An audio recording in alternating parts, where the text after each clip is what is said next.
and I need to lock into, I need to stop talking to shit libs who, even at this moment when Donald Trump is literally doing military invasions on American cities, talking about how he's going to destroy any kind of leftist and liberal organizing in the country, falsely blaming the entirety of the Democratic Party on the assassination of Charlie Kirk, while simultaneously really increasing the violent rhetoric on his side.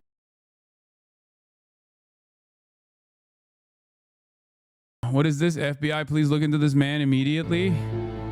Oh yeah, this guy, I don't know what the hell was going on here, but apparently there was a guy who was like celebrating like when people were literally on the ground or something. I don't know what this is about. This was another thing that like the conspiracy theorists were just like pointing to. Oh, but we'll talk about, if you watch the video, it seems like he's chanting USA, trying to get them to do the, oh, you think he was trying to do the USA thing like with Trump? No, it's not before the event. It's happening while they're literally moving Charlie Kirk in the background. You can see right here. Anyway, listen. The last part of the conspiracy puzzle that even I found myself at the mercy of for a brief moment was the private jet that took off. The private jet that took off from the private jet terminal that is like 12 minutes away from UVU campus. Okay? So, given that I loved Ari Aster's Eddington and urged everyone to watch Eddington as well, I am willing to admit that maybe I was a little heavy-handed. This is from a guy named Cillian, I think. He posted this. Oh, here. Okay, this is it.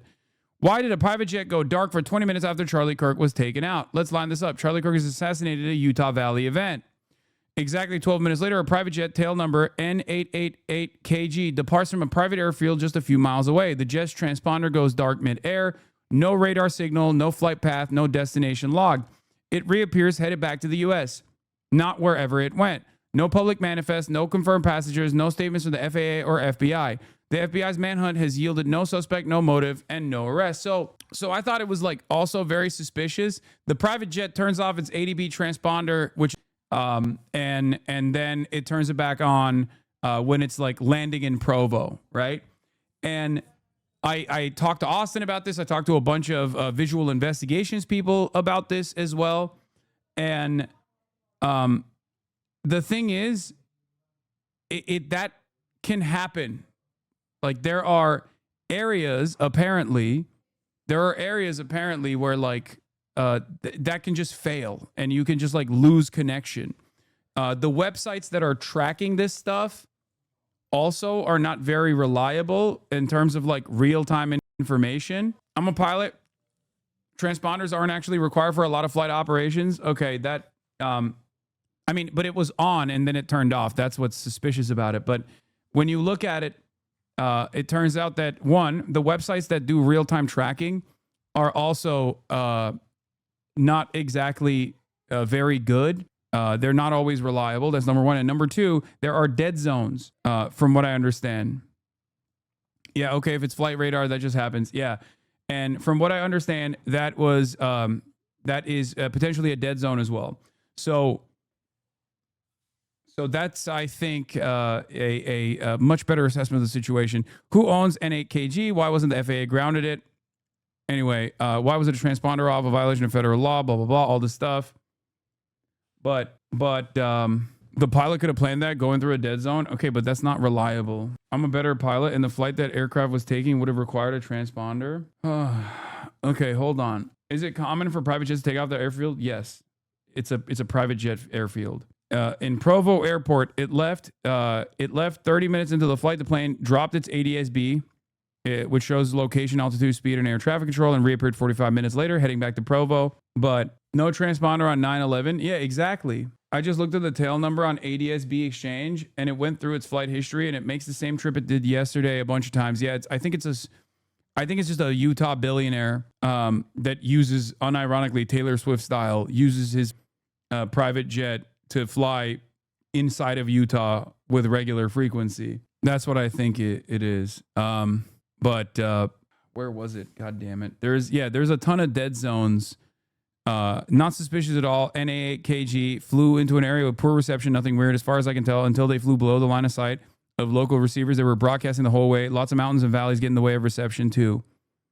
Yeah. So that is the what would even be the insinuation? Oh, that the shooter is I mean, it's like espionage, or not espionage, but like it's an intelligence asset that quickly was exfiltrated after the assassination and just like got on a private jet and was moved elsewhere. Leftists famously use private jets. Wait, no, that's not the point at all. Private jets have been used in like CIA operations and shit all the time. That's normal. Or even Cessnas too. That's why I said it's Eddington. For those of you who haven't seen Eddington, there's a scene in Eddington where this literally happens. So, you know, I got Eddington on my mind. But yeah, thoughts on the Lib Debate Bros reaction? I mean, they're kids, man. They're young and they're traumatized, and they feel close to the matter because of their proximity to Charlie Kirk. Like I don't know. I just like I know that the first inclination is to say like, oh well, one of them was literally there, so that's already like an inherently traumatic experience, and the other again has like trailed him around. The other has followed him around. Parker was there literally, and Dean was slated to continue following him around at these like campus events so he can get like a dunk on him. So I think like that's mostly what it is. That's the reason why they were like crying and stuff. Wouldn't it be similar to your feelings?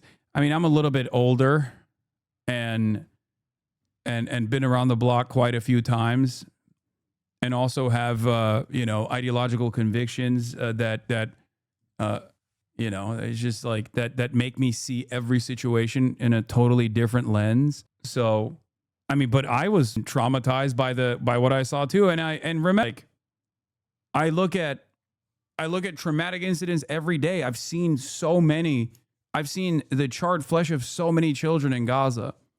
And while that is also insanely traumatizing, insanely brutal, and it desensitizes you to that sort of thing, it's still a little bit different when it's a dude that you know. And it's also a dude, not only is a dude that you know, even if you don't like them, right? It's a person that's basically doing what you do on the other side, which is why I kept repeating yesterday over and over again that, I kept repeating over and over again, like, I am too close to this situation, I'm too close to the situation because, one, I was supposed to appear at a public event alongside him in 2 weeks. Two, this is a person who I have debated in the past at public events. And last but not least, as someone who is a political commentator who does public events with regular frequency, that is the thing that's always on the back of your mind. So watching it unfold is like, it's like seeing your own scariest scenario unfold in real time. That's it. So I think it's a combination of those feelings is the reason why these guys reacted the way that they did. You fed into this machine. What is it? It's called empathy. Try it sometime. You fed into this machine. I'm empathetic to my enemies far more than they are to me. To such it's ironic because like saying it's called empathy, try it sometime about Charlie Kirk is such a funny thing to say in this moment, because Charlie Kirk has said empathy is abhorrent, that he has no empathy. Empathy is a made up concept by wokes. Cap? You said Cap? Roll the clip. Who has it? I know in the chat was waiting for this moment. So why sake your own? Wait, I didn't. And the word empathy, actually, I think empathy is a made-up New Age term that does a lot of damage, but I can't stand the word empathy, actually. I think empathy is a made-up New Age term. Bitch. What happened? What happened, dumbass chatter? What now? Bro's just a tourist. Like, he's just here. He's just in it for the love of the game. Here, you want to see the full clip? This is the full clip. He said Bill Clinton invented it, I think. There's some really good polling out of Alaska that shows that Kelly Shabaka is gaining on Lisa Murkowski and is in a very, very good position despite the unconstitutional, immoral, incredibly complicated rank choice voting system. Never should have been approved. It's silly. It's backwards. It's rigged. It's awful.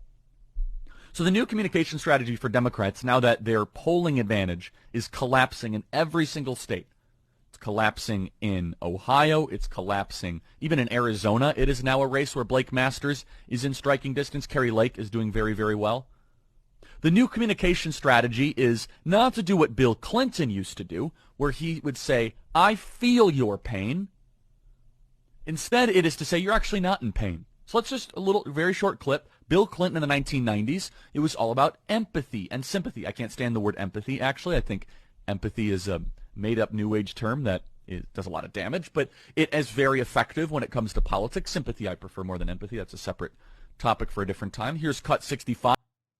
This is not the only time where he's talked about this, for the record. He has said, like, he said that empathy was invented by Bill Clinton. It's a New Age concept. Yeah, I mean, there was a real yapper, right? Pretty sure that, what is it? The person that Hasan responded to is a massive Destiny/L3 freak. They're the one constantly posting clips of Hasan on Reddit. I recommend banning them. They have the same username on Reddit and Twitter. Wait, this guy is? Nah, Hasan, you're a Mossad psyop for sure. I know what he said. I don't like his ideas. Wait. Let's entertain the clipper for a second. Now that it's at your doorstep is a problem. A lot of these guys, whether they are on the right or whether they think that they're on the left or whether they're liberal, have made up their minds in the same exact way that these hysterical right-wingers have, on this notion that the left is the side of the violence. Okay? The left is on the side of the violence, and now violent retribution is coming your way. Right?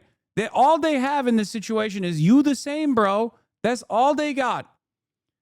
Posturing about this supposed retribution coming my way, when you are advocating and have been advocating for said retribution, this violent retribution, for some made-up reason. There's never been a moment, and the Groypers are doing this shit too, by the way, which is really funny. There's never been a moment where I've said that this is a good thing, or Charlie Kirk deserves, or anyone really deserves this, right? But you just have to operate on vibes where you're like, nah, violent retribution is coming your way because you're a violent guy. You're a violent guy. I know you're a violent guy. And the instances that they try to present in this regard are always shit that I was never advocating for. You know, things that they try to posture, things that they try to prop up as like as me being committed to doing violence. If I was committed to Charlie Kirk being shot in broad daylight, why the would I want to debate him? Why would I say yes to being next to him at a public event? They never think. He posts Hutch clips of the H3 subreddit. Yeah. And it's so crazy. At what point, chatter, Tom Cotton, Rick Scott, somebody's got to do it. You know what's really funny about the someone's got to do it narrative? That's me describing the overall environment of uncertainty. If you go back and you listen to my commentary on Luigi Mangione, you would also realize, allegedly, when Luigi Mangione allegedly shot and killed Brian Thompson, I talked about adventurism and decentralized violence. And I talked about why society broadly was receptive to this otherwise very violent move. And the reason why society was broadly receptive to this otherwise very violent move is because of the increasing uncertainty and the social fabric unwinding in broad daylight in real time. The material conditions deteriorating. This causes a lot of enmity. This causes a lot of animosity. This causes a lot of anger. And in all of that anger, when there is no direction, there's no pressure valve to release in the form of democracy, in the form of the democratic process, in the form of like a comprehensive legislative agenda that provides tangible improvements that people can see and feel. They just get increasingly swept away with said anger. Okay? That's it. Yeah. Like notice also that you present yourself as a liberal, right? You think you're a liberal. You like H3H3. You like Destiny. You think these guys are liberals. And you yourself think you are a liberal. And yet, here you are, cynically posturing at the behest of right-wingers in the exact same way that right-wingers posture, doing that same exact cynical virtue signaling, like, oh, this is really radicalizing, dangerous language coming from you. Is it that important for you to try and disparage someone your favorite content creator has decided is an ideological opponent? Okay, that's it. There is already enough, don't you think? There's already enough hatred directed my way from the right. People fantasizing about openly killing me. Why do you as a liberal also choose to participate in this pylon with also the exact same cynical framing? Like, what good does this do? As I've said before, even if I was like murdered in a similar fashion, right? Would that actually improve your life? And if the answer to that is yes, you really need to reflect. Like saying you're a cancer because you're a cancer. That's a problem for you. That's it. That's a real issue, man. Especially, I wouldn't be saying this if you were just like openly a Republican, right? Because I understand why a Republican. Okay, come on. If you were openly a Republican, I understand this level of enmity, right?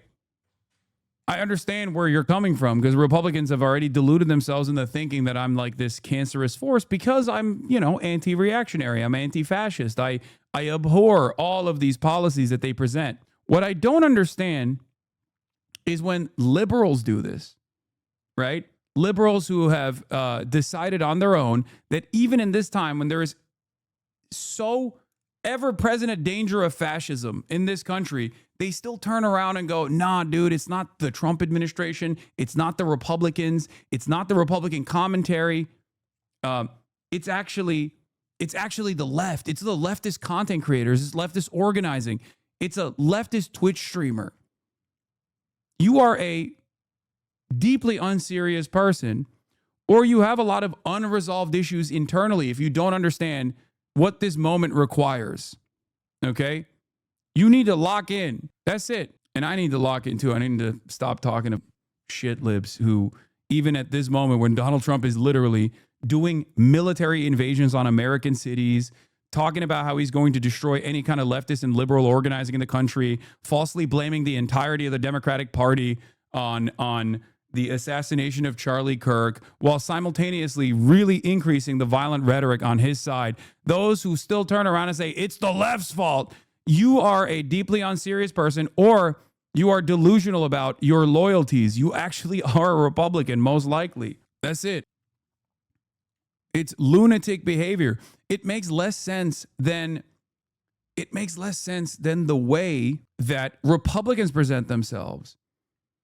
At least I can understand that, I can understand why a Republican feels that way. I get it. They've spent a life of delusion. They have a lifetime of reactionary opinions that they have not checked. I can't come to terms with people who fancy themselves to be liberals who take this position, though, especially right now, because fascism is here. It's here. It's here. We have masked thugs blackbagging people at court hearings, at factories, at farms. We have unimaginable political repression. We have an administration that is trying to actively beef up the Gestapo, right? Soldiers that are loyal to the cause and getting paid and rewarded handsomely to do so. And you look at the situation and you think to yourself, you know what's going on? You know what's the real problem here? Leftists who made me feel bad because it seems like their criticisms of the Kamala Harris campaign were correct, or their criticisms about Israel's behavior was correct, but that made me feel bad back then. So I'm just going to keep up that resentment forever. This should be a wake-up call for you, chatter. They're not just calling for my death, they're calling for yours too. If you're a liberal, you're not going to be spared. Snap out of this stupor that you have designed for yourself. What Charlie Kirk did, went to colleges and high schools to spread his often controversial version of conservative beliefs. Wednesday in Utah, when asked about the numbers of mass shootings, Kirk asked if it would include numbers from gang violence. And then... Great. a single shot is Jesus heard. Christ. Utah's governor said it was clearly an act of political violence. When someone takes the life of a person because of their ideas or their ideals, then that very constitutional foundation is threatened. President Donald Trump took to social media to announce Kirk's death and later posted this video. It's a long past time for all Americans and the media to confront the fact that violence and murder are the tragic consequence of demonizing those with whom you disagree. Kirk was a huge supporter of President Trump, credited with helping swing many young white men in his direction and helping him win 2 elections. But Kirk was incredibly controversial. The spiritual battle is coming to the West, and the enemies are wokeism or Marxism combining with Islamism to go after what we call the American way of life.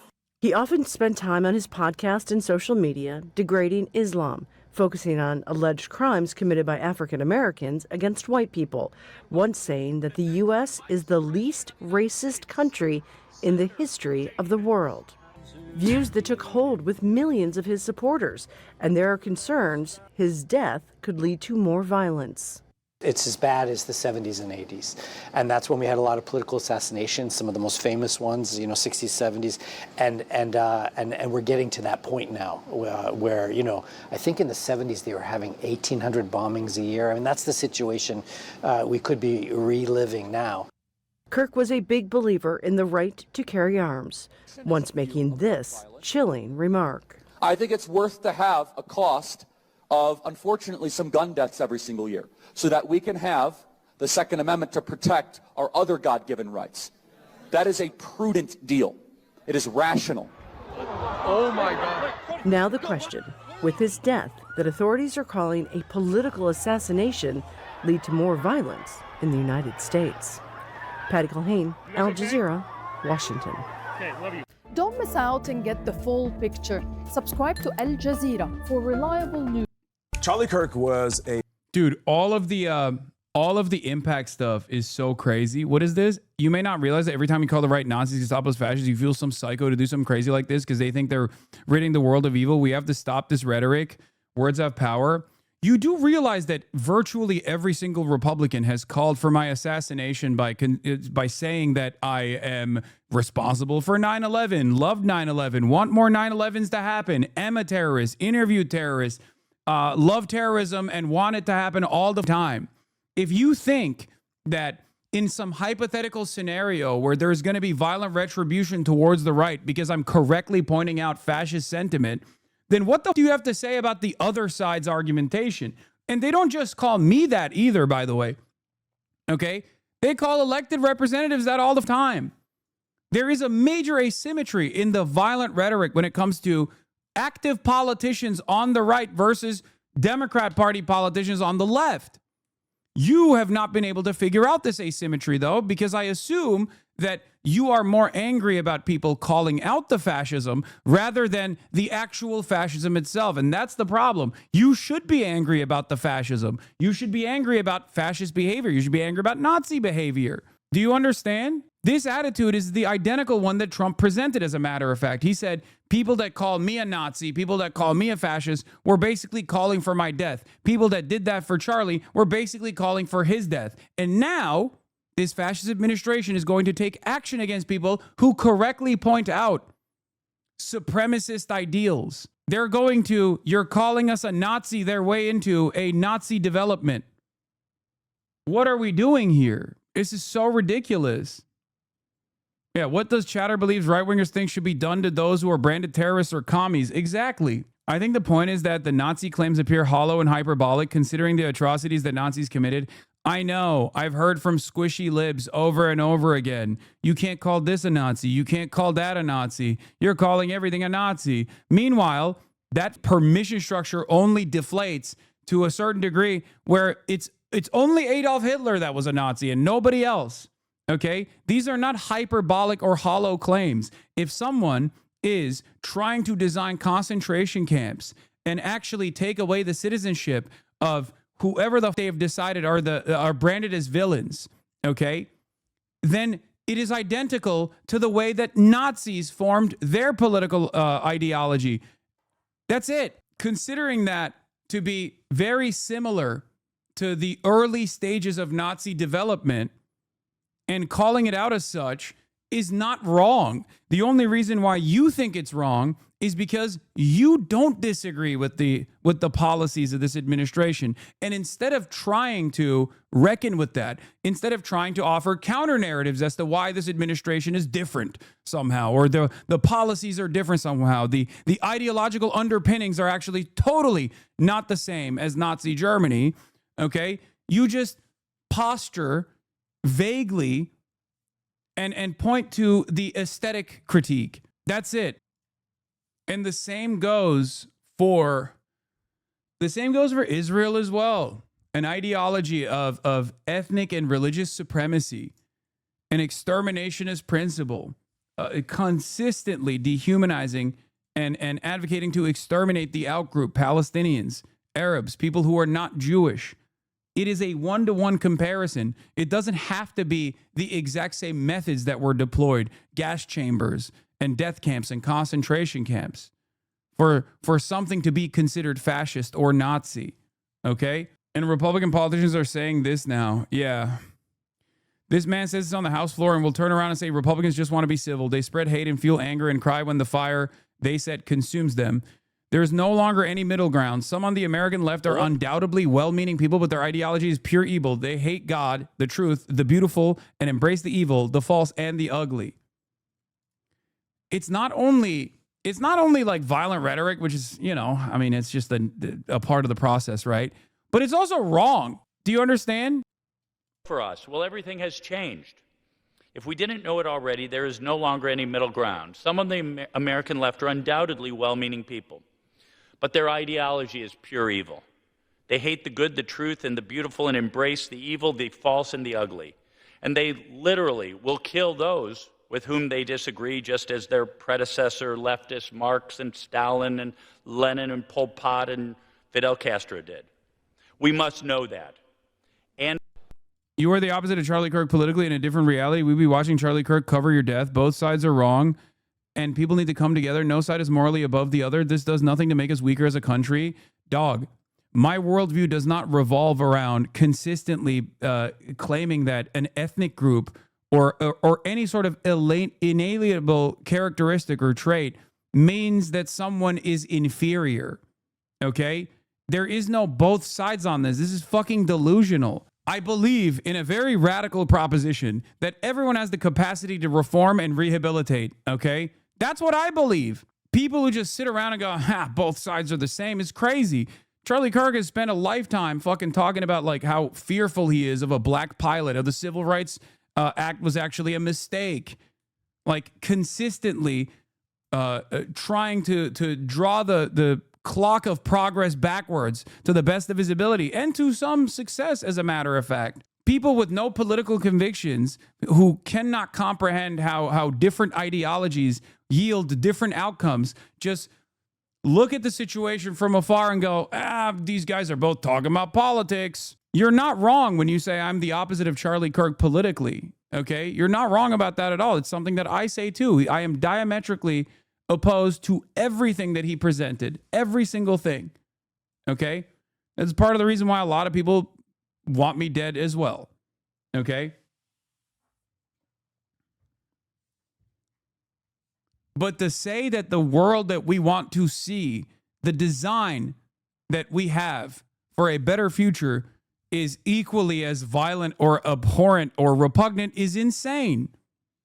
The logical conclusion to the worldview that is designed by the right broadly, not just Charlie Kirk, but like by the right broadly, is something that we've seen before, okay? It has been an abject failure.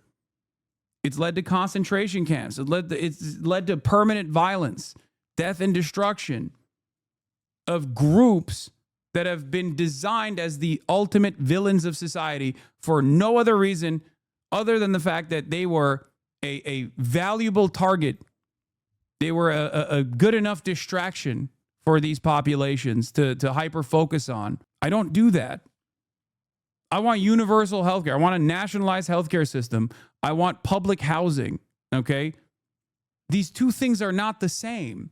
I don't want concentration camps for migrants. My starting point isn't that like people born on a different side of the planet are automatically worse than me and I must fear them for that reason. My starting point on this is everyone is the same. Okay? It's about the opportunity that is presented. It's about their material conditions that they're born into that actually dictate who they become. How can you say these two worldviews are just diametrically opposite, but also the middle is actually where the truth lies?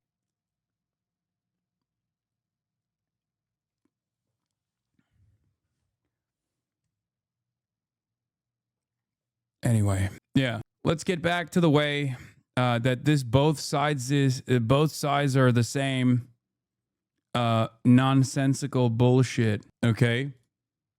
A prominent conservative voice who motivated a huge number of young Republicans. Fart P says, did you hear about what happened to Charlie Kirk? Yes, Fart P, I heard. Through his organization, Turning Point USA. He used podcasts and campus tours to build his political momentum and movement and had a close and influential relationship with President Trump. Nancy Cortez has more on Kirk's impact. You guys are the beginning portion of the greatest political comeback in American history. For more than a decade, Charlie Kirk has been the leading conservative activist, motivating young people to back Republicans. I want Trump to be president. Kirk burst onto the political scene in 2012, launching Turning Point USA. He was just 18 years old, with high hopes of boosting high school and college Republicans across often liberal-leaning campuses. We need to get on the college campuses, we need to get in the classrooms and challenge the ideals that are crumbling our democracy. Yeah, back then it was all old people, by the way, that were both funding him and also knew about him. Post-TikTok Charlie Kirk is a different demon for sure, but pre-TikTok Charlie Kirk, he was just a guy who was going to college campuses and going to high schools and trying to manipulate student government body elections and was getting funded massively to do so. But he utilized that infrastructure that he had designed to churn out a lot of content and the unlimited funds that he got to churn out a lot of content and basically rode the Trump train all the way to the top. Yeah. I remember covering his limited success, the diaper party. Yeah, the diaper thing that Turning Point USA did, where they wore diapers on college campus. I don't know if you guys remember that, where they were like crying babies to make it seem like they're safe spaces or whatever. And they had no motion whatsoever. They were just basically getting money from older conservatives to do like a shit ton of ads that wasn't reaching young people at all beyond like the Young Americans for Freedom Foundation or college conservatives, like campus conservative movements. I will say, however, post TikTok, those dunk compilations, especially paired up with like the anger and resentment that a lot of young men felt, led a lot of people into the Charlie Kirk direction. It led a lot of young people to look at what Charlie Kirk was doing and enjoy what he was doing in a way that is not dissimilar to how Ben Shapiro and his SJW owned compilations blew the fuck up in the first Trump era. Okay? It's not new. Do you understand? This is not new. The concept was not new. The format was not new. He just had the infrastructure already built in, so he used it. The very same people, and many of you in here probably also found yourselves in the mercy of this kind of reactionary sentiment at a certain point in time where you watched those SJW-owned compilations, right? You probably watched that shit. You were going down the right-wing radicalization pipeline, right? And then you just snapped out of it at a certain point, you know, and maybe you found my content. Who knows? But Charlie Kirk basically did that exact same method, and he did it very successfully, okay? He did it very successfully. He's the new Gen Z Ben Shapiro archetype. Now, for the record, this will always exist. There will be other people exactly like Charlie Kirk in the future as well. There will be other people that do the exact same format, ritualistically humiliating, college freshmen who are ill-equipped to have a conversation in an incredibly restricted format where obviously the confident speaker, Charlie Kirk, has a lot more power seemingly, and with deceptive editing added on, you can just make it look like these guys don't know what the fuck they're talking about. And then you can cast you can cast the entire modern left with that same exact cartoonish depiction. Okay? It happened with Ben Shapiro, it happened with Steven Crowder, and it happened with Charlie Kirk. The notion that this is unique or new is not correct, but also these are systemic forces that play. There are systemic forces that play a formative role in the way that people reflect on their own personal politics. If people were confident about a better future, if there was a political party with conviction on the left flank, on the left side of American politics, for example, that was presenting an alternative vision that truly, like a Zoran-style vision, for example, Donald Trump would not have been able to win favors with the Gen Z vote at all. That's it. And that's precisely the reason why, despite Charlie Kirk's consistent attempts, ultimately the Gen Z opinion swung back away from Donald Trump over the course of the past 9 months. The organization gained traction with its signature upbeat events centered on Christian conservative ideals. The nonprofit now boasts more than 250,000 student members. Charlie Kirk, you know Charlie Kirk, great guy? Donald Trump's presidencies propelled Kirk to national prominence. What advice would you give to the 25-year-old Donald Trump knowing what you know today? Don't run for president. But we're glad you did. At just 26, Kirk opened the 2020 Republican National Convention. I see the angst of young people as well as the challenges facing new parents. 4 years later, he was a leading force behind Trump's re-election, holding rallies and events to drive a wave of conservative young men to the polls. If you say, I don't know if I could live under a Kamala Harris presidency, we need to do something about it. We need to go chase the ballots. And while Kirk was a frequent visitor to the White House, he still embraced where he got his start, college campuses. While touring, he was known for debating liberal students, delighting in the open discussion of ideas. Healthcare costs are exploding because we don't actually address the root cause. He didn't always change opinions. I care about excellence, not diversity. Because I do not believe diversity is a strength. I believe unity is a strength. I believe the pursuit of higher purposes is a strength. Does that make sense? But why can't diverse populations be united and be strong? Do you understand? This is just the same exact anti-diversity rhetoric that you hear from every right-winger. Okay? That's it. It's a way to signal to a right-wing audience, and also it's a way to make this kind of attitude more palatable to a broader audience, even liberals especially. To go, oh, dude, I don't understand. What are you saying? He's just saying he wants unity. What, you hate unity? It's like, no. He is positioning himself against diversity by saying there can be no unity while there is diversity. That's ethnic purity. He's demanding ethnic purity. Yeah, multiculturalism is a failure. Saying that in America is so funny too, and a lot of people don't get it. And that's why I'm additionally frustrated with the way that people have eulogized Charlie Kirk without like accurately reflecting on his political output as a political operative. That was his main output, you know? That's his whole job. He did help shape the political conversation for a new generation. For CBS Mornings, I'm Nancy Cordes in Washington. You don't whitewash the dead.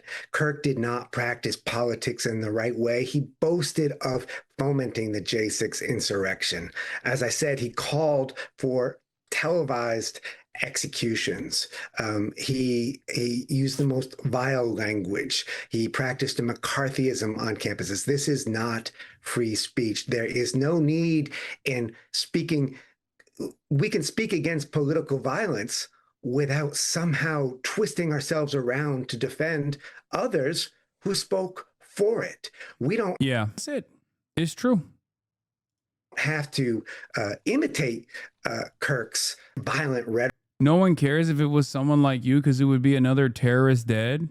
What do you mean? Yeah, exactly. The reason why And the Democrats wouldn't do it either. They wouldn't defend it. And the reason for why is because I think in many ways, I think a lot of people, especially in positions of power, they also think Charlie Kirk just represents like a different perspective. They don't actually think about what that perspective is. You are such a victim, ha ha ha. I mean, I'm not, clearly. Eric, and nor do we have to cover it up. You're seeing some people saying, well, I disagree with what he said, but he was a champion of free speech. He died debating. Look, the fact that he was murdered doesn't change the fact that he was an opponent of free speech. There's no other way to cut it for a man who created something called Professor Watch List. Yeah, not only is he an opponent or was an opponent of free speech, but Trump is actually using his death as a point of martyrdom to continue attacking free speech even further. And I'm over here being like, this is crazy. Look at what he's saying. Look at what he wants to do. And motherfuckers are still running around being like, nope. You know what's the real problem? The left. The State Department on Thursday indicated it would review the legal status of immigrants praising, rationalizing, or making light of conservative activist Charlie Kirk's fatal shooting. Like, think about that. We're going to start deporting people that are legally here if we don't like their opinion on the president's favorite fucking pundit. Do you understand how insane that is?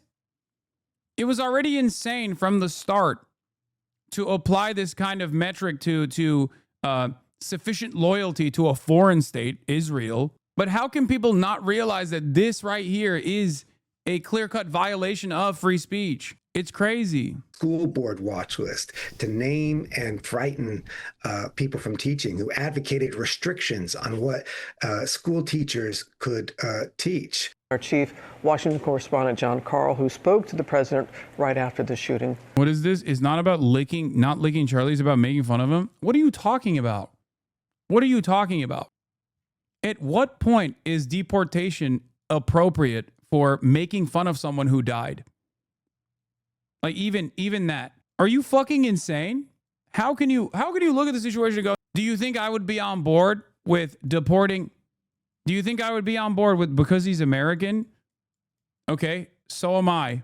Do you think I would be on board with deporting people from this country for making fun of, I don't know, Joe Biden? Are you fucking stupid? I think I'm talking, but he was murdered and it encourages more. I think I'm talking to a child. Like actually talking to a child with a child brain. Yeah, Clay Higgins is advocating to deplatform critics.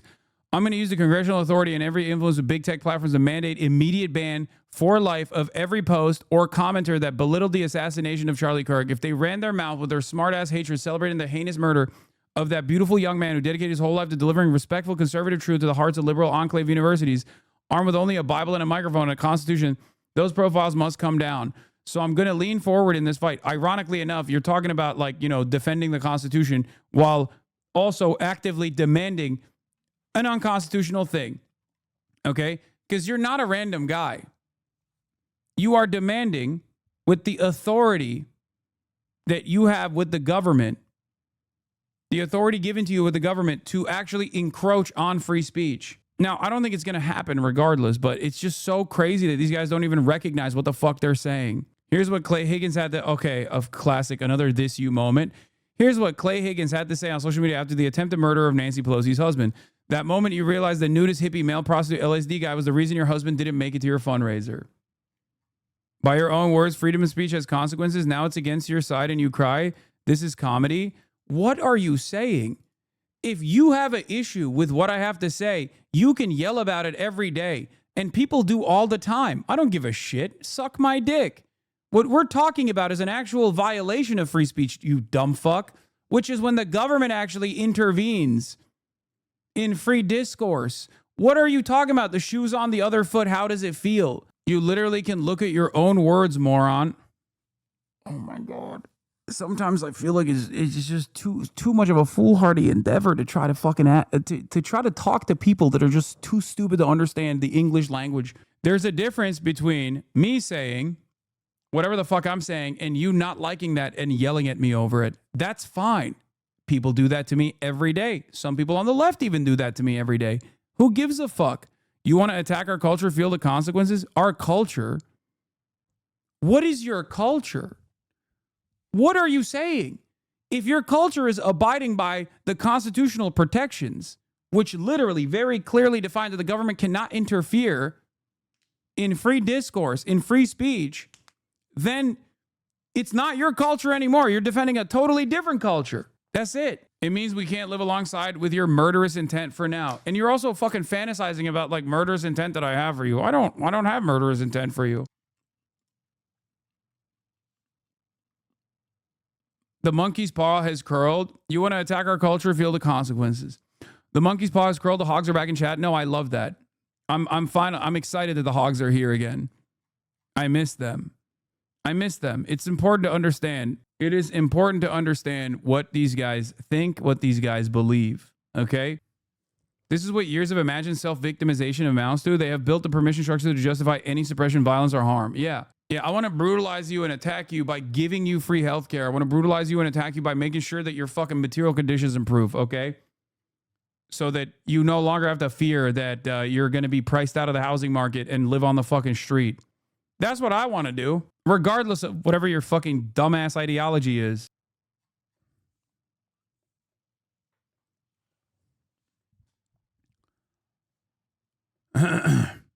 Anyway, go ahead. Explain what you mean. You attack our culture. What the fuck are you talking about?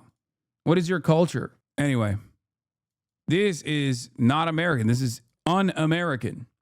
But for a lot of people, I think American culture and patriotism is whatever the fuck the most right-wing person claims at any given moment. That's it. It's so funny that the Republicans tried this when Trump had that attempted assassination, right? Where they were like, you actually can't criticize Donald Trump at all because your criticisms are hurting our feelings, and your criticisms, your valid criticisms of the fucking person running for president is actually leading to violence. They were doing words or violence, but not directed at like dehumanizing entire swaths of the population. They were doing words or violence and directing that rhetoric towards like singular individuals with unimaginable amounts of power. Are you gay? You look the gayest man I've ever seen gay, dude. You suck, sucker, sucky as suck, fuck it, sucker, yuck, ugly sucker, you clown. Are you propositioning me? Do you want me to fuck your ass? Is that what it is? Why are you fantasizing about this, weirdo? Good morning, John. What did he say? Good morning, Rob. And I spoke to President Trump shortly after he learned that Charlie Kirk had died. I have to say, he sounded truly shaken. Kirk had a profoundly personal connection with President Trump and with his family. And he was a singular figure in the MAGA movement. He was beloved by young conservatives, clearly, but his influence went far beyond that. He was, in fact, one of the very few people you could point to and plausibly say made Donald Trump's election victory in 2024 possible. And in our deeply divided time, he was one of the few prominent political figures on either side of the aisle who regularly engaged with people who he disagreed with. Now, Robin, he is a martyr, and I suspect that his influence may be even greater. So what kind of a reaction are you seeing in the political world right now, John? Well, within Trump's movement, there is sadness and mourning, clearly, over the loss of a friend. And there is also understandable rage over his murder. Key figures in the MAGA movement are demanding retribution, and they are declaring point blank that this is war. I fear that we are at a perilous moment in this country where too many people are seeing violence as legitimate. I'm going to be honest, I really hope that they just like go back to the burger side of gun burger, you know, hopefully. That's my hope. My hope is that, you know, Republicans love whipping themselves up into a frenzy with regular frequency. But eventually there will be like, you know, $5 off jalapeno poppers deal or something that they'll actually entertain themselves with, and they'll just like forget, and we'll hopefully move on. The problem, of course, is that this is very beneficial for the Trump administration. They're going to use this as a way to advance their anti-left agenda, as a way to like, you know, stop silence any sort of political dissent. And I suspect that that's where we're headed towards. You know, they already are. What is this? President Trump has signed an executive order directing War Secretary Pete Hegseth to create a standing National Guard Quick Reaction Force, a domestic military unit trained, resourced, and ready for rapid nationwide deployment to support law enforcement and quelling civil disturbances. Oh, brother. Under the order, Hegseth must designate Guard members in every state, ensure they're trained and equipped, and make them available for mobilization at the president's direction. This is from a week. Wait, really? This is from a week ago? Investigative reporter Radley Balco warned on Democracy Now! That Trump has long sought a loyal paramilitary force to crush dissent, calling the order a dangerous erosion of the line between the military and civilian policing. If the courts block the plan, Balco cautioned, Trump could expand ICE and Border Patrol into a de facto domestic army. I mean, he already is. Agencies already flush with new congressional funding and less constrained by constitutional limits. Ever since Charlie's assassination, do you think yourself being more cautious in the future? Do you think it would be smarter to give it a few years before you make any public appearances? What? A few years? The fuck? That's a very sus-ass take. Just think about what we've been through over the past year. The 2 assassination attempts on Trump, the murder of the Democratic leader in Minnesota, the firebombing of Governor Josh Shapiro's home, the shooting that we just saw at the CDC. This is truly a frightening time, Robin. Yeah, that's what George was saying as we started the broadcast this morning, sharing those sentiments. All right, John, thank you. As well as I did. He was a unique man. We hope we get him. President Trump discusses the manhunt.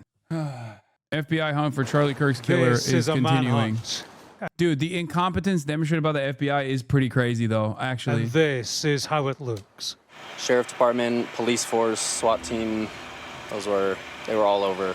FBI investigators examined the scene of an assassination as they hunted Charlie Kirk's killer, starting with the roof where the fatal shot was fired.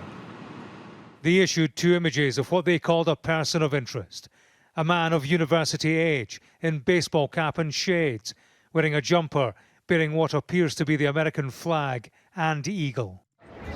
Counting or not counting gang violence? It was a shocking murder on a university campus that woke up a crime scene with a sense of unreality at what happened here. In place of classes was a press conference about the murder in their midst. Can you talk to us about their movements, their demeanor? Suspect blended in well with a college institution. That individual appears to be. If the FBI thought that the bullets were engraved with pro-trans, or the ATF guy who looked at this and said the bullets were engraved with pro-trans messaging because of TRN, a common brand stand for bullets from some manufacturers, and they thought it meant trans rights now, I'm gonna fucking lose my mind, dude. Aren't these guys the gun perverts? I mean, there's no way an ATF agent doesn't know a common fucking brand stamp for bullets, right? Anyway, the caliber is not the same, but it doesn't matter. They've already dialed back the statement about the inscriptions on the bullet, by the way. So investigators are eye a hunting rifle for clues of the gunman's identity and the motive. A preliminary unverified report circulated inside the Bureau of Alcohol, Tobacco, Firearms, and Explosives found that ammunition recovered with the rifle used to kill Charlie Kirk appears in grave statements expressing transgender and anti-fascist ideology. A senior law enforcement official with direct knowledge of the investigation cautioned that the report had not been verified by ATF analysts, did not match other summaries of evidence, and might turn out to have been misread or misinterpreted. In fast-moving investigations, TRN is Turan, right? New Turkish Turan ammunition for 2020. Turan is TRN, typically Turkish 9mm round casings. Yes, Turkey mentioned, albeit not in the best circumstances. Where the fuck was I? What was I looking at? Oh, the FBI Salt Lake City. We don't even know, by the way, if this is the guy anymore. Hasan, your boy is getting so fired. Me when I have no suspect after 24 hours. Dude, I know. He is so cooked. You were looking at an article on a non-Twitter website. Oh, you mean the New York Times? Thank you. I mean, he already is like the least credible person just on optics alone.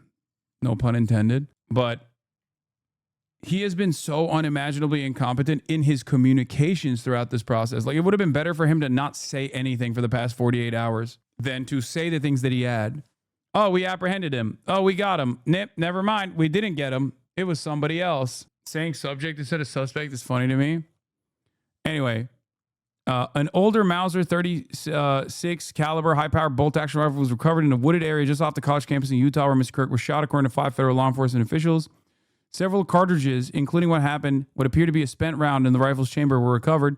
The weapon and ammunition are being traced by ATF analysts in West Virginia, but the evidence has not yet led to a person of interest, the law enforcement officials said. On Thursday morning, investigators in Utah expressed confidence that a combination of forensic evidence from the scene and video from the university and nearby homes would soon allow them to determine the gunman's identity. By the afternoon, the FBI had posted an image of the person the Bureau is seeking. The person was captured on security cameras on a flight of stairs and was wearing sunglasses and a baseball cap. The image was somewhat blurry. The FBI's request for help suggested that the image of a person was not clear enough to create a quick match via facial recognition software. A news conference with the FBI and Utah police officials was just canceled about 20 minutes after it had been scheduled because of rapid developments in the investigation. That obviously was 4 hours ago. What is the newest update here? Yeah, there's fear and vitriol intensifying in Congress. The European Parliament declined to hold a moment of silence for Charlie Kirk. Police clarified that the photographs that they released earlier on Thursday showing a person wanted for questioning in connection with the shooting wearing a cap and sunglasses were taken by a security camera shortly before the shooting took place on Wednesday. The police have received more than 200 tips so far, and they say that they are investigating multiple leads, but the killer remains on the loose more than a day after the fatal shooting of Charlie Kirk. As the manhunt stretches on, it is relatively quiet here in the neighborhood surrounding Utah Valley University, where Charlie Kirk was assassinated. One street in Orem remains blocked by police officers, and some parts of the campus are cordoned off by crime scene tape. But residents say they had seen law enforcement activity here dwindle after a lengthy search of the area yesterday. They're asking Grok for help. Oh my God. No. He's clearly in disguise as a... Okay, this is a meme, chatter. Shut the fuck up. He's clearly in disguise as a patriot. Wait, what? What? Oh, he's joking about this guy who's not joking. AI suggested this is what he really looks like? Lusty libertine of the masculine persuasion. Opinions are my own.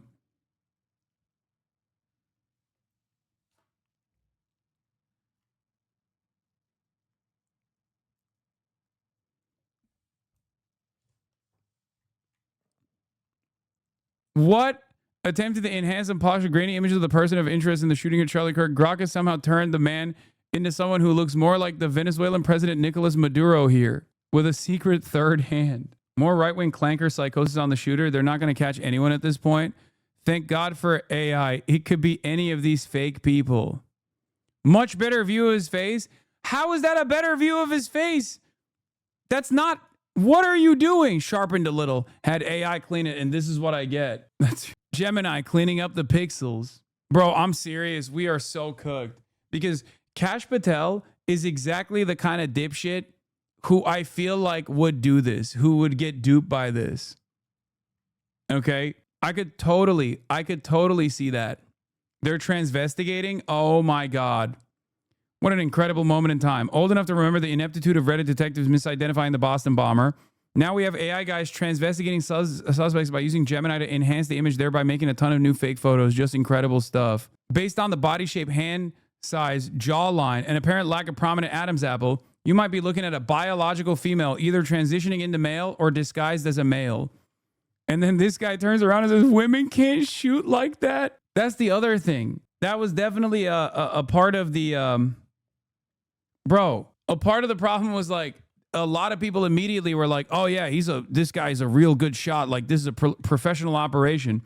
So in their minds, this like kind of eliminated the shooter being trans from the equation because they were like, trans people can't shoot like that. I saw that so many times. Online. Just people being like, ain't no way someone who's trans could shoot like that. Of college age. We are confident in our abilities to track that individual. Investigators have gathered a palm print, a forearm imprint, and a footwear impression. This is also key. The escape route taken by the assassin being examined by agents of the FBI. This is where the gunman ran over this road towards this woodland. And in amongst those trees, a high-powered bolt-action rifle was discarded and recovered. Attending a 9/11 memorial, President Trump announced he would honor his old friend formally.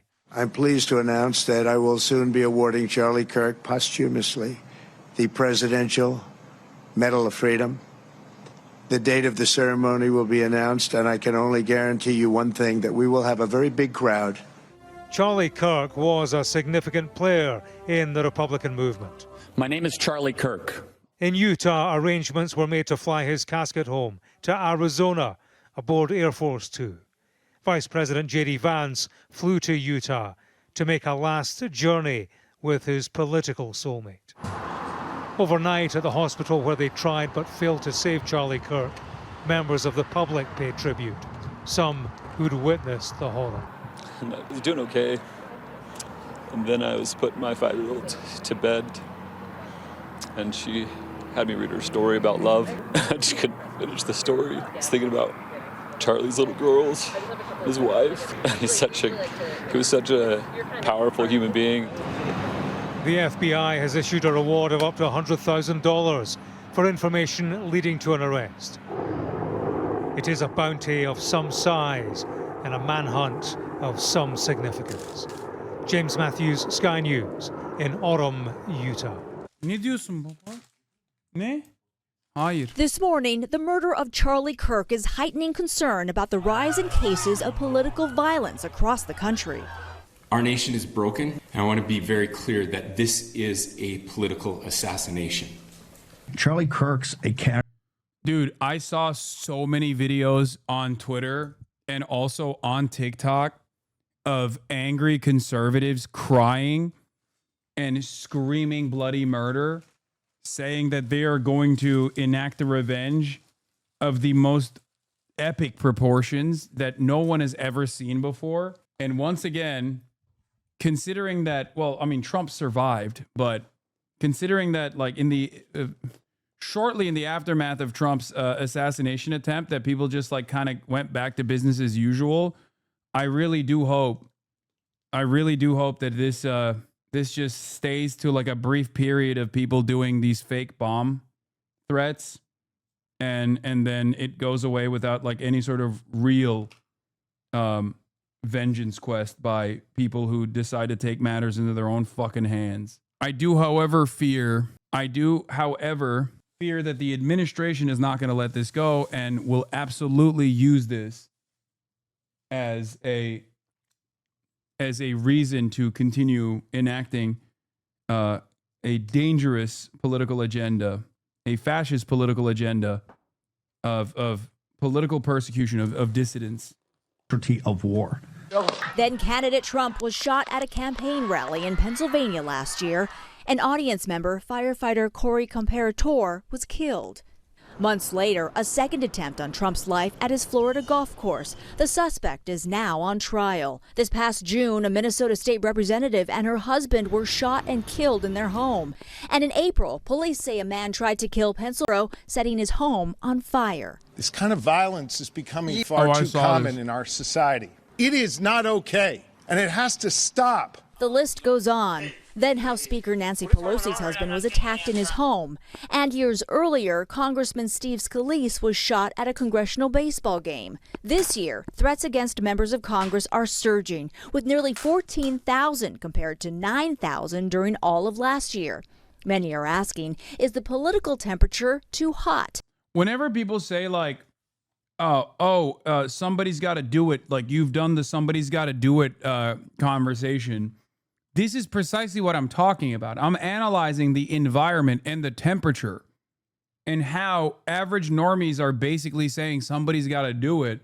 And that means that like some change must take place. And if it doesn't, in the absence of some kind of change that takes place, people are going to get increasingly more violent as they take matters in their own fucking hands. Okay. And is social media adding fuel to the fire? A lot of it has to do, I think, with a fragmented media landscape. People can express their views on social media freely.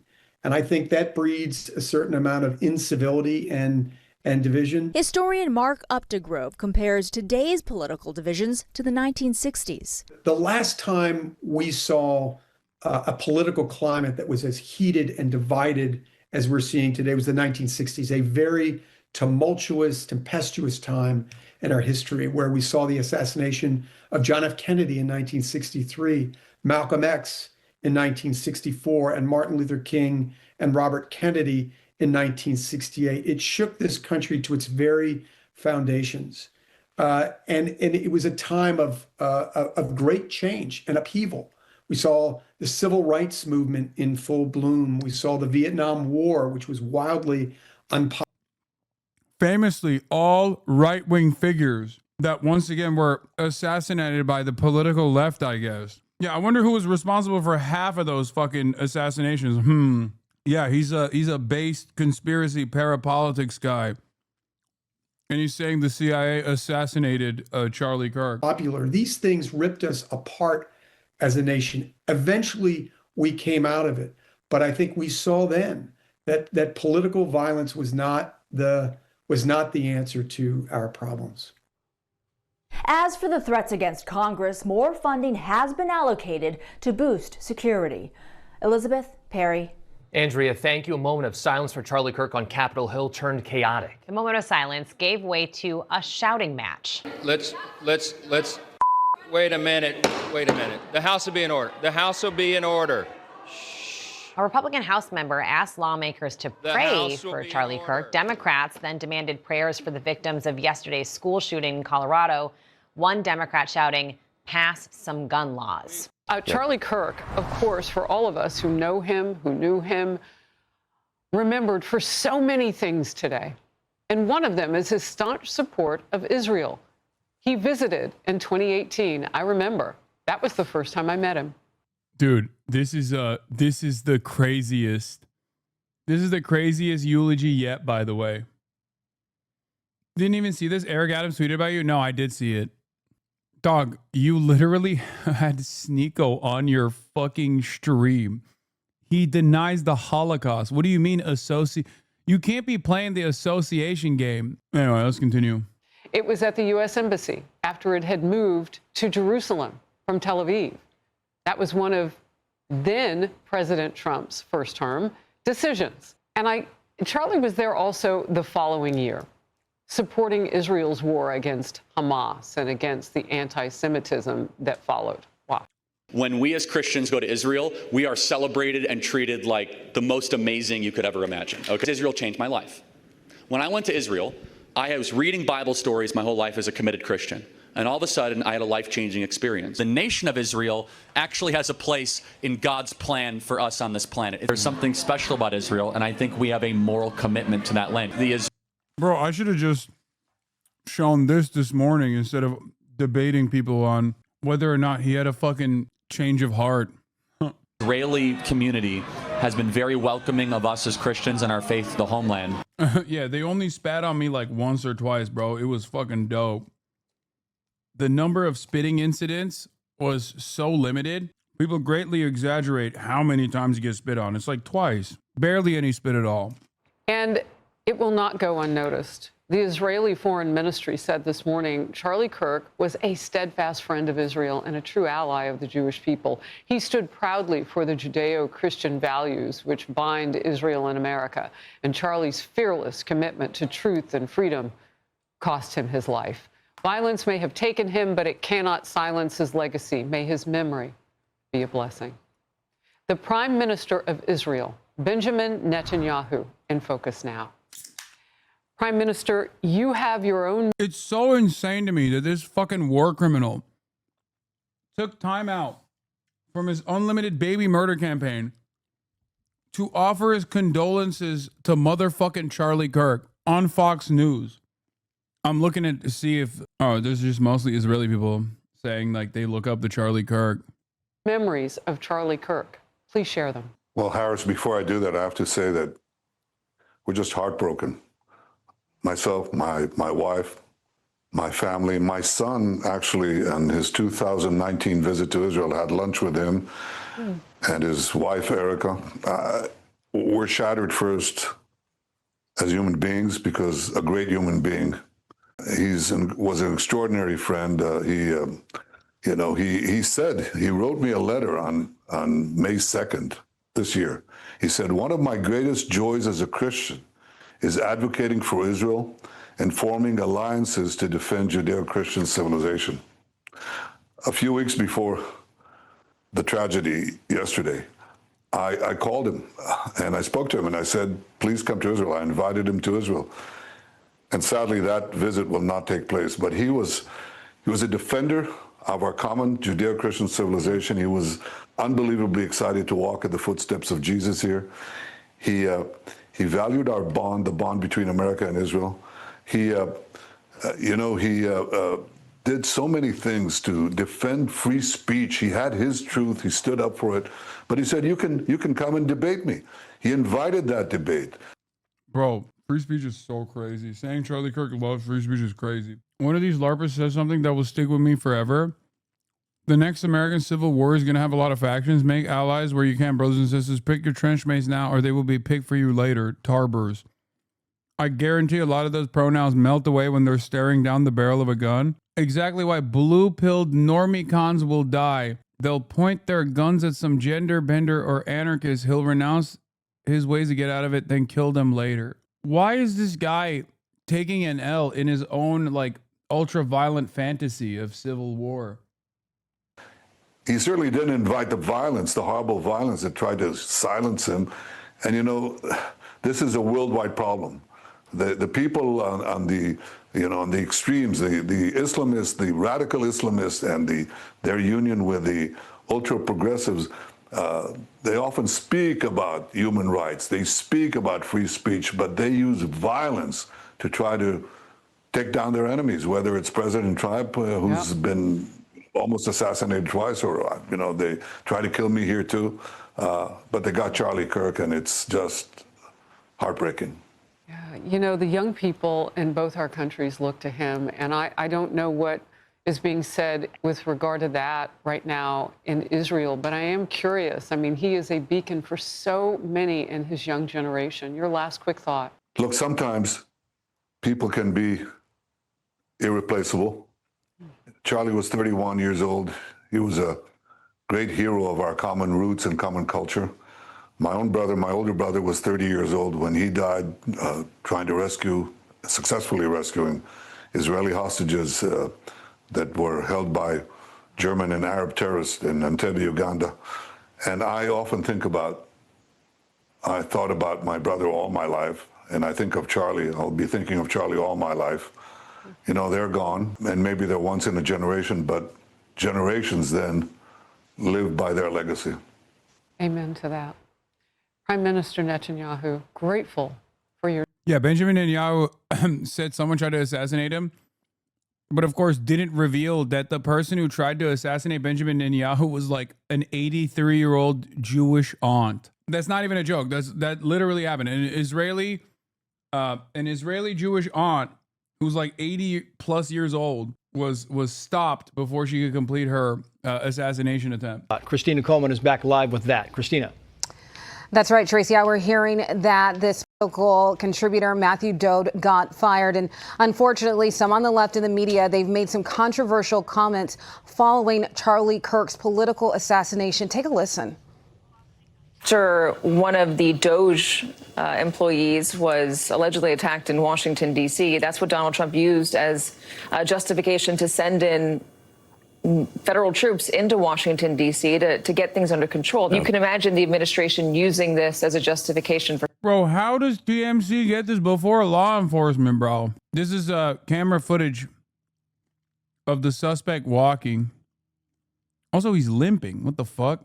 You think he has the gun in his pant leg? Or is it because he jumped off of a roof? No, because this is before the shooting, chatters. They're saying this is before the shooting. He might have the gun in his... he might have like stuck the gun in his leg or something. And then this is after the shooting. This reminds me of Weapons. I can't see him here. I don't know what's going on. Wait, oh, this is it? Is that him? Is that him in the corner? No, that's not him, right? I can't tell. Oh, wait for the vid to finish, man. Bro, chill. It was just nothing happening for like a long ass time. Calm down. Also, he's not limping no more. So obviously it probably was him like hiding the gun in his pants or something. Sky Valadez is allegedly their name. Dude, what are you talking about? We have no idea yet. Okay, that's crazy. Don't do that stuff. What are you, the FBI? What are you, the ATF and the FBI? Someone has to have a a higher standard for reporting around these goddamn parts. We're not the Wall Street Journal. We're not CNN. And we're certainly not the FBI. Okay? We are not going to abide by the Kash Patel standards when it comes to accurate reporting. I'm sorry. Something. We don't know if this was a supporter shooting their gun off in celebration, or so we have no idea about this. But following up what was just said, he's been one of the most divisive, especially divisive younger figures in this, who is constantly sort of pushing this sort of hate speech. Yeah, so that comment got him in some pretty big trouble. That's crazy, by the way. Free speech, guys. Free speech. They fucking clapped the one dude who was like, hey, guys, you know, he's a pretty, like, let's be serious here. He's like a controversial figure who makes a lot of inflammatory remarks. I mean, it's true. He didn't even say anything inaccurate. It's pretty crazy that that was enough to cook this guy. They fired him. NBC quickly addressed how inappropriate it was, writing, quote, during our breaking news coverage of the shooting of Charlie Kirk, Matthew Dode made comments that were inappropriate, insensitive, and unacceptable. We apologize for his statements, as has he. There is no place for violence in America, political or otherwise. Guys, I know there's gait recognition software. I don't think that's the reason why his gait looked like that. Okay, especially because after the shooting, he was running. Okay, please. I know everybody wants to tell me about gait recognition software. I know that it exists. Okay, no, not gait as in like the walking gait. GAIT. And tonight, President Donald Trump also called out anyone making comments demonizing. You're slow. He said a lot that was inaccurate. Rest in peace to Charlie. And I hope they can come back to think about. I hope they can come back, but think about your choice words. Come on now. Shame on greed. You're slow, ... He said a lot that was inaccurate. He didn't say anything that was inaccurate. Everything he said was accurate. Charlie Kirk was a divisive figure, and he did use a lot of incendiary language. And also on top of that, he actually used a lot of dehumanizing language. Nothing he said was inaccurate. It just like hurts your feelings. That's the issue here. You know what's funny about this? Yeah, he didn't say Charlie deserved it or anything. No one is saying that. But what's funny about this stuff is that it basically exposes something that I find to be very interesting. The shame that Republicans feel about their worldview laid bare. Because if you just took Charlie Kirk's top moments of owning people in the marketplace of ideas and you slammed them into the New York Times obituary, a lot of right-wingers would get mad at that. They'd be like, how dare you do this? But he wasn't ashamed of those takes. He loved those takes. You don't even need to say, like, this is what Charlie Kirk said, and we disagree with it. Even if you just wrote it without any editorializing whatsoever, Republicans would hate that. They want you to just say he's a father. They want you to just say he was a loving father, a loving husband, and a advocacy machine, a turnout machine. That's all they want you to say. Why don't conservatives want you to reflect on a lot of the positions that Charlie Kirk was very proud of? Perhaps it's because they too recognize that if the broader field is made aware of the output of this, wouldn't feel too fondly about him. Yeah. I already covered this with the Charlie Kirk, right-wing force and close Trump ally, dies at 31. The founder of Turning Point USA played a central role in organizing young voters and giving shape to the pro-Trump agenda. He was fatally shot during a speaking event in Utah. Absolute fucking ghouls. Like, this isn't even a negative framing. If anything, this seems fairly positive obituary. They didn't even go provocateur, which they should have. What was that chatter? He was wrong? Michelle Obama and Sheila Jackson Lee and Ketanji Brown Jackson were affirmative action picks, we would have been called the racist. But now they're coming out and they're saying it for us. They're coming out and they're saying, I'm only here because of affirmative action. Yeah, we know. You do not have the brain processing power to otherwise be taken really seriously. You had to go steal a white person's slot to go be taken somewhat seriously. Play cut 52. But I rise today as a clear recipient of affirmative action, and particularly in higher education. I may have been admitted on affirmative action, both in terms of being a woman and a woman of color. but I can declare that I did not graduate on affirmative action. This is my personal story. I hear because of action affirmative. She can't even say that. We know. It's very obvious to us that you were not smart enough to be able to get in on your own. I couldn't make it on my own, so I needed to take opportunities from someone more deserving. You know, this is how arrogant Joy Reid and Ketanji Brown Jackson and Michelle Obama and Sheila Jackson Lee are. They're so narcissistic, they think this is persuasive. They think we're like, oh, of course, that's why we need affirmative action, because you have impressed us with your brilliance. Of course. Oh no, imagine the world without Joy Reid. Imagine the world without Sheila Jackson Lee or Michelle Obama or Ketanji Brown Jackson. They think this is persuasive. They think as they kind of now reveal that I'm only here because of anti-white, anti-Asian forced discrimination policies that turned me into a bitter, resentful activist that hates white people, honestly, through our... Charlie Kirk. Hey, I'm from Germany, so thanks for complimenting on our innovation. Guten Tag. Thank you. Yeah, Hi. Deutschland über alles. No, not quite. You don't like your country? No? I love my country and I'm a patriot. No. Bro got the fucking German national to that's literally illegal to say in Germany. Chat. That's why the German responded the way that he did. Yeah, it means Germany above all, which was a Nazi slogan. Vice President carries Charlie's casket. What the? Oh my God, dude. We're going to get so cooked on the left, dude. I swear to God. The fanfare exhibited, like the symbolism, all the stuff. This is by design. There's a deliberate reason.